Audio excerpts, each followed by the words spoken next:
About midnight, while we still sat up, the storm came, rattling over the heights in a full fury.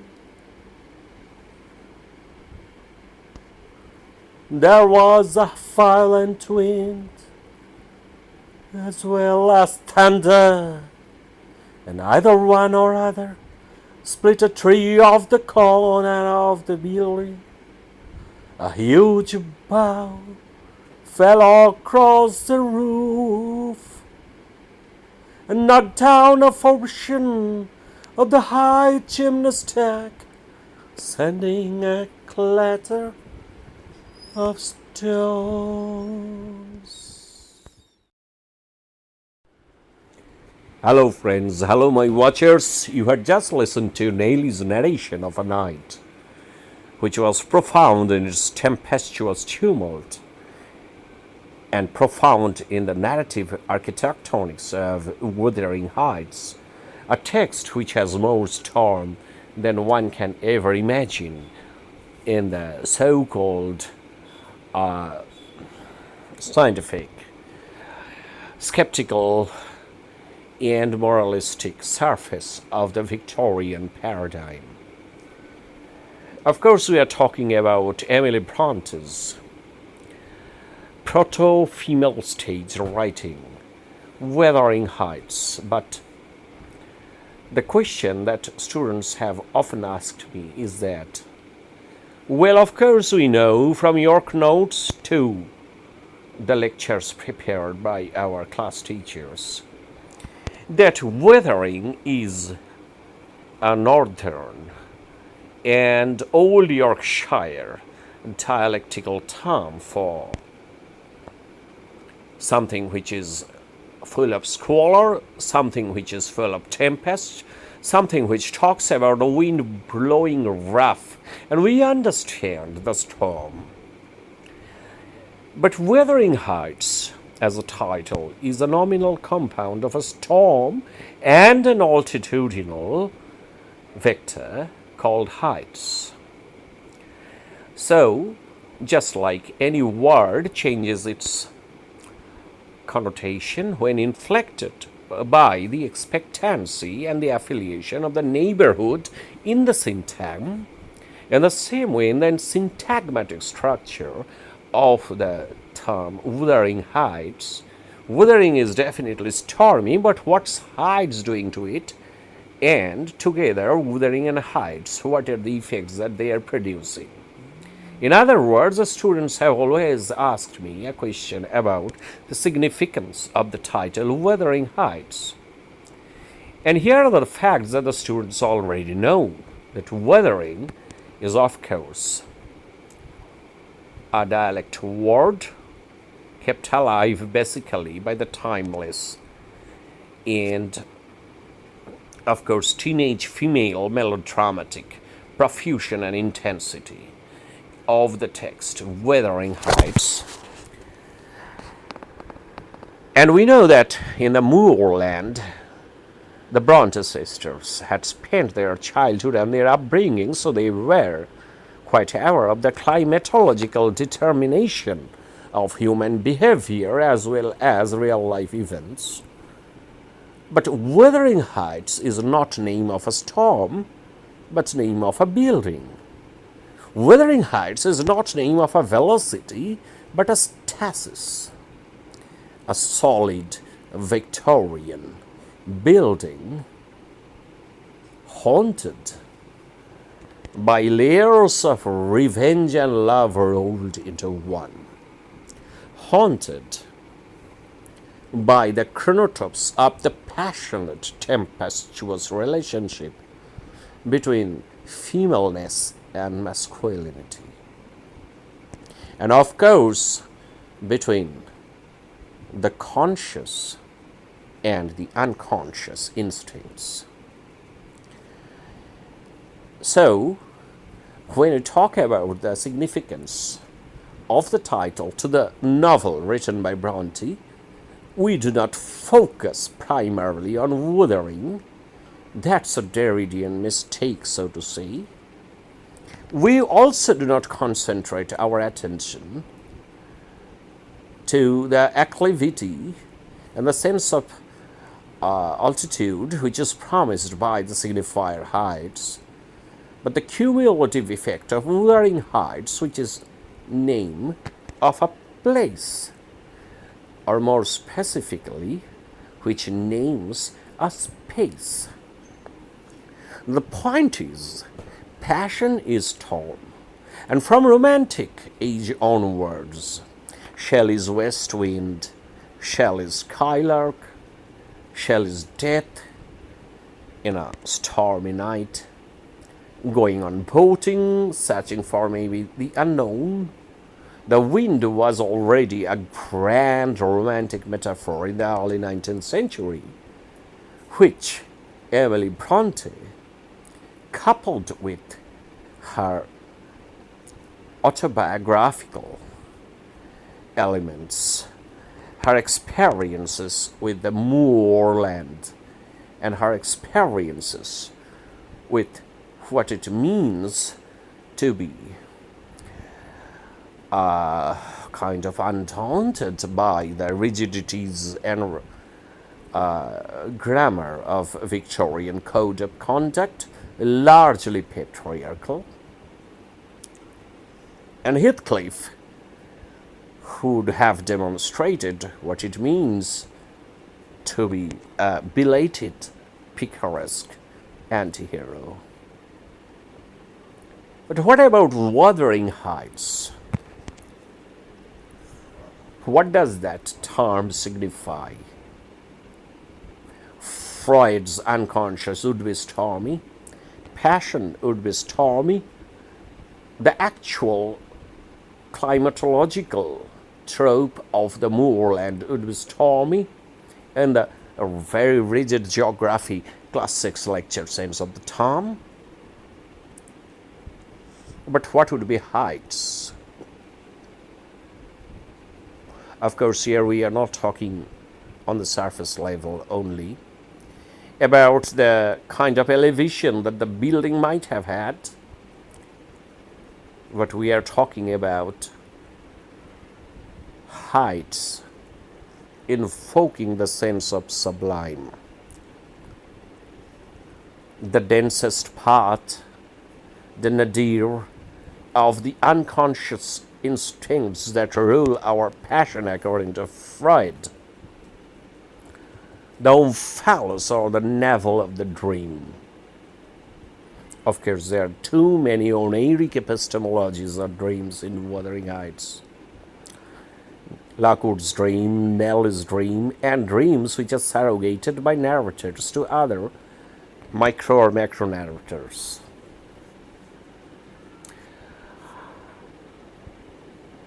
They just form the core of experience that is not kind of dissoluble from the entanglement that they have with the condensation and the displacement, the metonymic and metaphoric shifts of darkness, storm, wind, rain, thunder, passion, suffering, loss, human drama, and passion. But until and unless these unconscious elements vaulted into the deeply hidden core of Emily Bronte's female experience and female expression, are adequately symbolized onto the surface of a written text in terms of symbolizable expressions, in terms of coming out of the closet of the unconscious into writing, pouring forth into the ontology of black ink flowing through the paper like the tempests, into the heights of the sublime. The term Wuthering Heights doesn't hold any kind of meaningfulness other than that which is contributed by its constituents, Wuthering Heights. And this lecture is aimed at an encounter with that sublime which politically would be called the écriture feminine of the female stage, and which poetically we would hold to be the sublime. I have dreamt in my life dreams out of state. With me, ever after, change my ideas.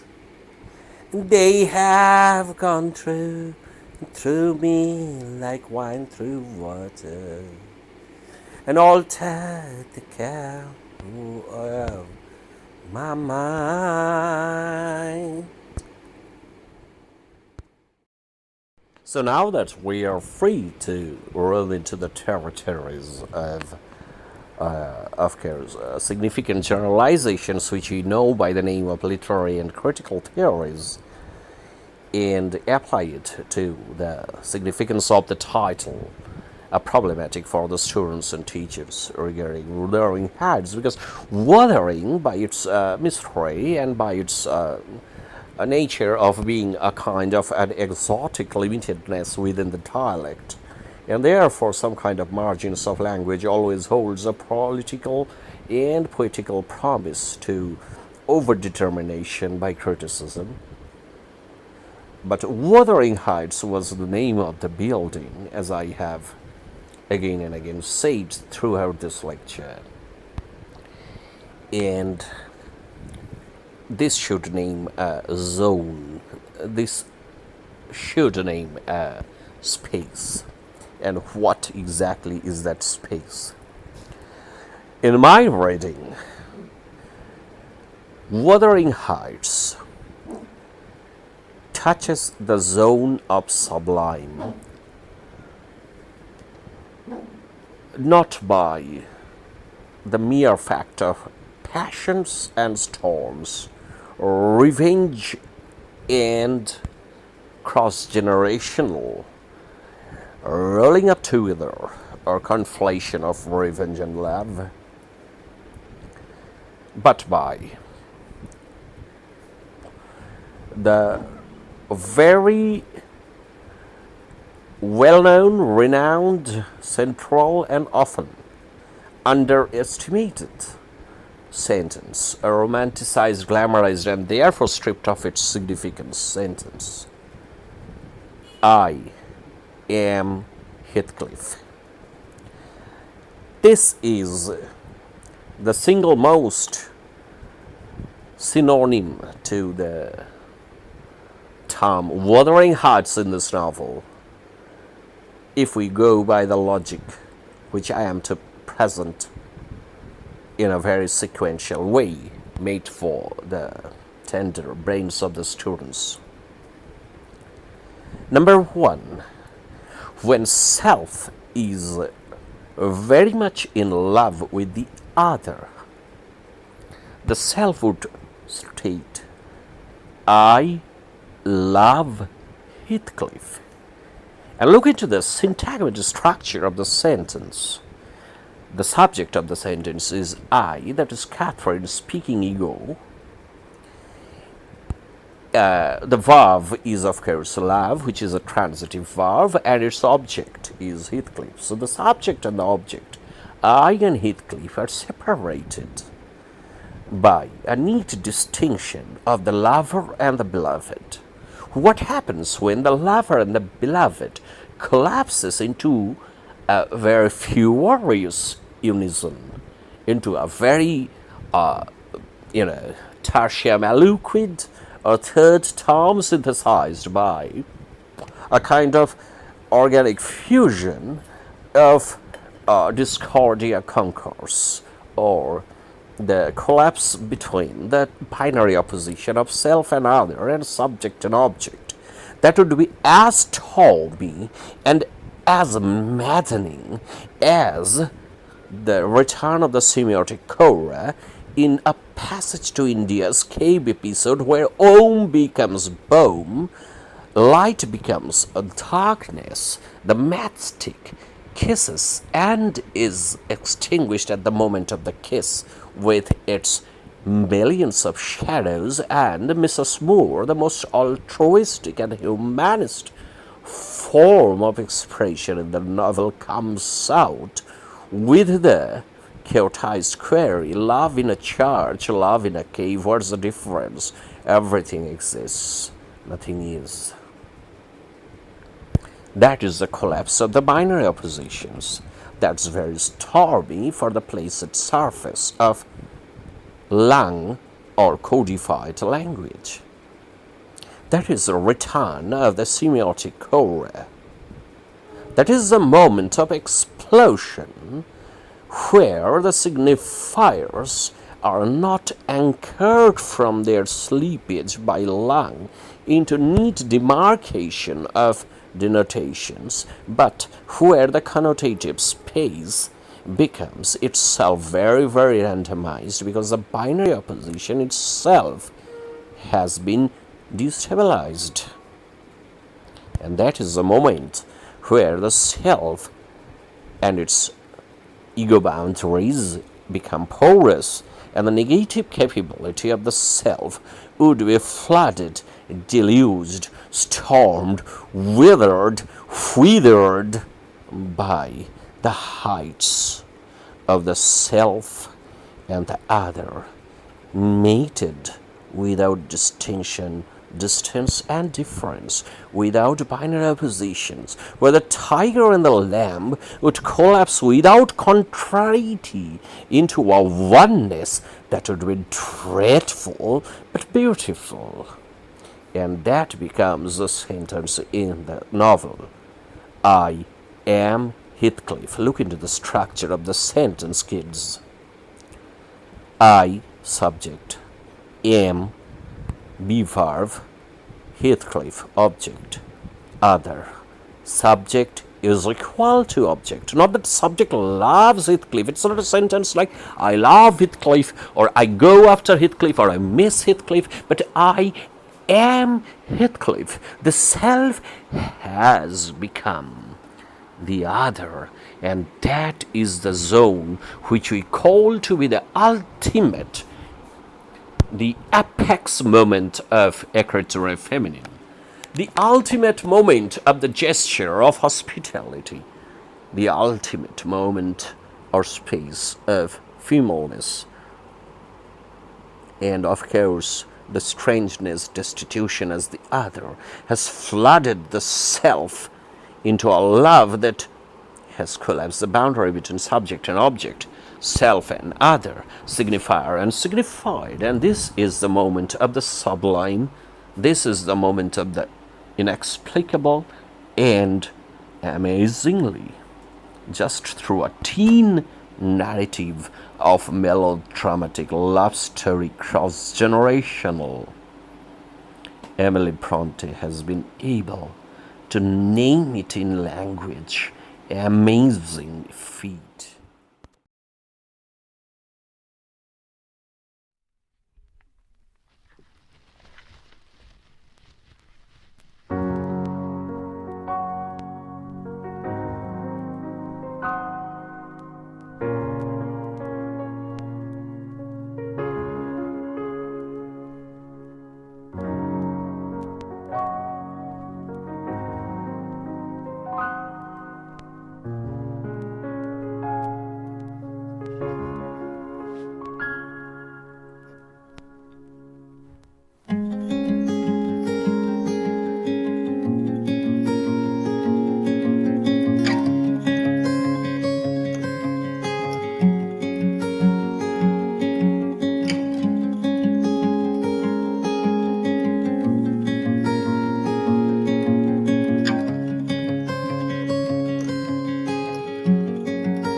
If I'm kidding, then you are so cold, and you wear my dirty sweatshirt.